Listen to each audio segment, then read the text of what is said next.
मत्ती रचित सुसमाचार 12वां अध्याय। उस समय यीशु सब्त के दिन खेतों में से होकर जा रहा था और उसके चेलों को भूख लगी, सो वे बालें तोड़ तोड़कर खाने लगे। फरीसियों ने यह देखकर उससे कहा, देख, तेरे चेले वह काम कर रहे हैं जो सब्त के दिन करना उचित नहीं।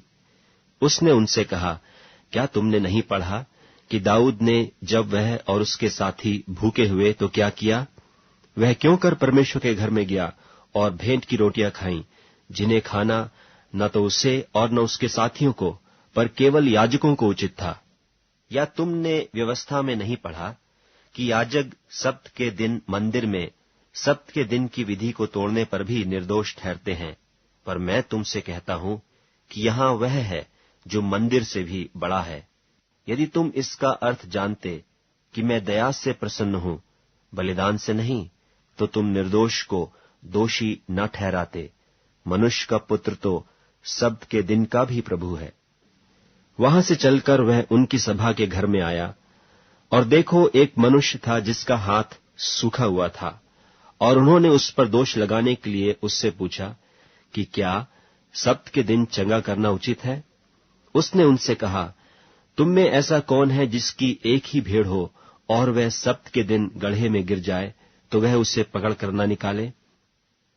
भला मनुष्य का मूल्य भेड़ से कितना बढ़कर है, इसलिए सब्त के दिन भलाई करना उचित है। तब उसने उस मनुष्य से कहा, अपना हाथ बढ़ा। उसने बढ़ाया और वह फिर दूसरे हाथ की नाई अच्छा हो गया। तब फरीसियों ने बाहर जाकर उसके विरोध में सम्मति की कि उसे किस प्रकार नाश करें।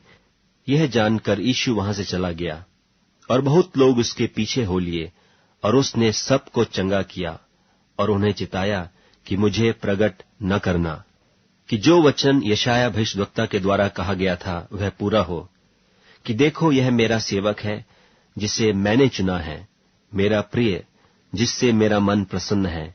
मैं अपना आत्मा उस पर डालूंगा और वह अन्य जातियों को न्याय का समाचार देगा। वह न झगड़ा करेगा और न धूम मचाएगा, और न बाजारों में कोई उसका शब्द सुनेगा।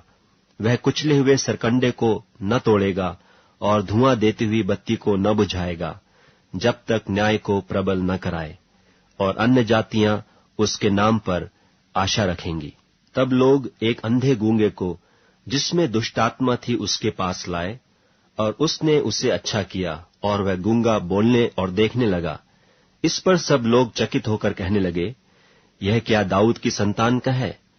परंतु फरीसियों ने यह सुनकर कहा, यह तो दुष्टात्माओं के सरदार शैतान की सहायता के बिना दुष्टात्माओं को नहीं निकालता। उसने उनके मन की बात जानकर उनसे कहा, जिस किसी राज्य में फूट होती है वह उजड़ जाता है, और कोई नगर या घराना जिसमें फूट होती है बना न रहेगा। और यदि शैतान ही शैतान को निकाले तो वह अपना ही विरोधी हो गया है, फिर उसका राज्य क्यों कर बना रहेगा?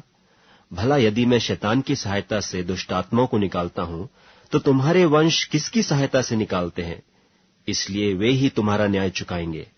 पर यदि मैं परमेश्वर के आत्मा की सहायता से दुष्टात्माओं को निकालता हूं, तो परमेश्वर का राज्य तुम्हारे पास आ पहुंचा है। या क्यों कर कोई मनुष्य किसी बलवंत के घर में घुसकर उसका माल लूट सकता है, जब तक कि पहले उस बलवंत को न बांध ले, और तब वह उसका घर लूट लेगा। जो मेरे साथ नहीं वह मेरे विरोध में है, और जो मेरे साथ नहीं बटोरता वह बिथराता है। इसलिए मैं तुमसे कहता हूं कि मनुष्य का सब प्रकार का पाप और निंदा क्षमा की जाएगी, पर आत्मा की निंदा क्षमा न की जाएगी। जो कोई मनुष्य के पुत्र के विरोध में कोई बात कहेगा, उसका यह अपराध क्षमा किया जाएगा, परंतु जो कोई पवित्र आत्मा के विरोध में कुछ कहेगा, उसका अपराध न तो इस लोक में और न परलोक में क्षमा किया जाएगा। यदि पेड़ को अच्छा कहो तो उसके फल को भी अच्छा कहो, या पेड़ को निकम्मा कहो तो उसके फल को भी निकम्मा कहो, क्योंकि पेड़ फल ही से पहचाना जाता है। हे सांप के बच्चों, तुम बुरे होकर क्यों कर अच्छी बातें कह सकते हो? क्योंकि जो मन में भरा है वही मुंह पर आता है।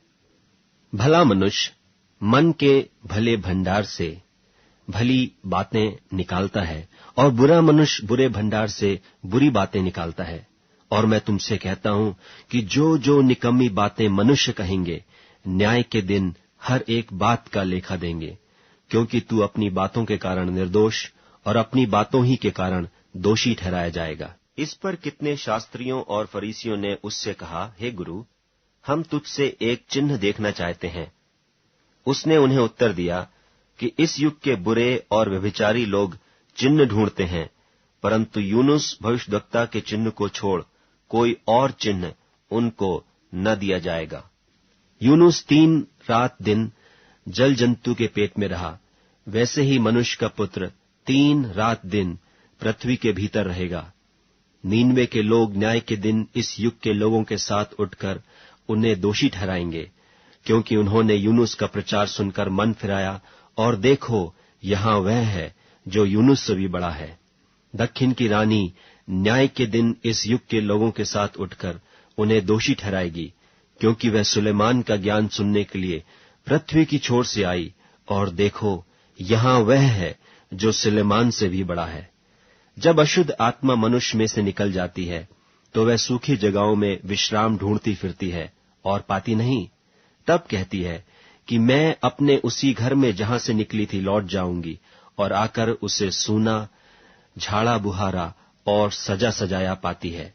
तब वह आकर अपने से और बुरी 7 आत्माओं को अपने साथ ले आती है, और वे उसमें बैठकर वहां बास करती हैं, और उस मनुष्य की पिछली दशा पहले से भी बुरी हो जाती है। इस युग के बुरे लोगों की दशा भी ऐसी ही होगी। जब वह भीड़ से बातें कर ही रहा था, तो देखो, उसकी माता और भाई बाहर खड़े थे और उससे बातें करना चाहते थे। किसी ने उससे कहा, देख, तेरी माता और तेरे भाई बाहर खड़े हैं और तुझसे बातें करना चाहते हैं। यह सुन उसने कहने वाले को उत्तर दिया, कौन है मेरी माता और कौन है मेरे भाई?